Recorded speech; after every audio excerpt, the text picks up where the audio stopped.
feýweden gelýär, barýar töge. Yerden nurap yere gidilşýäli. Şoň bilen beýikdir adam niyeti, şoň bilen beýikdir adam hyýaly. Insan ömrüň manysy feýwede diýilýär. Käwap biziň ykbalymyzy üýtgeçek bir jadyly söze garaşmakda geçýär. Bir jaýdym bolsa feýwimiziň beýany bolup ýaňlanýar. Şonuň üçin gözel aýdymlar ýürekler heýjana getirýär. Edi direkler biziň üçin ýepleşigimizi feýwini wasp edýän şekilli aýdym ýaňlanýar. Dinleň diýjalaň.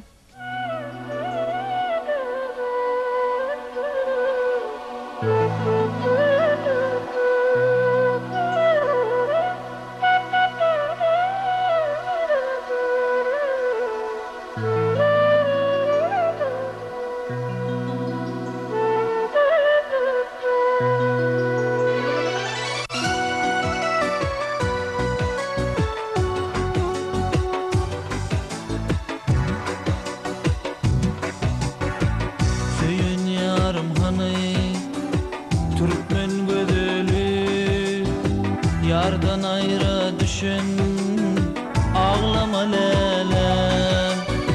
Kalbımın sultanı, dünyanın bedeği.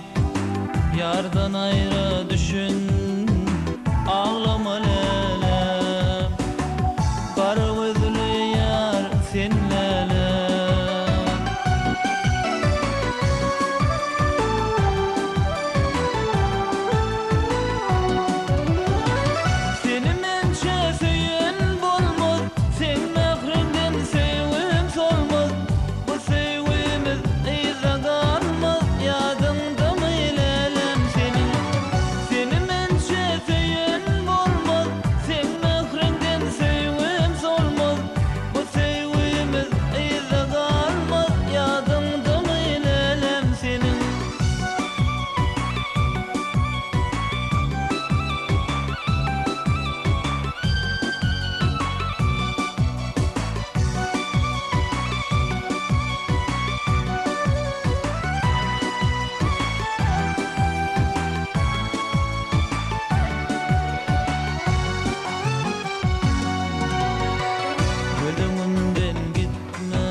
Qaytalap okudum yazan bu hatın, vagany unudum.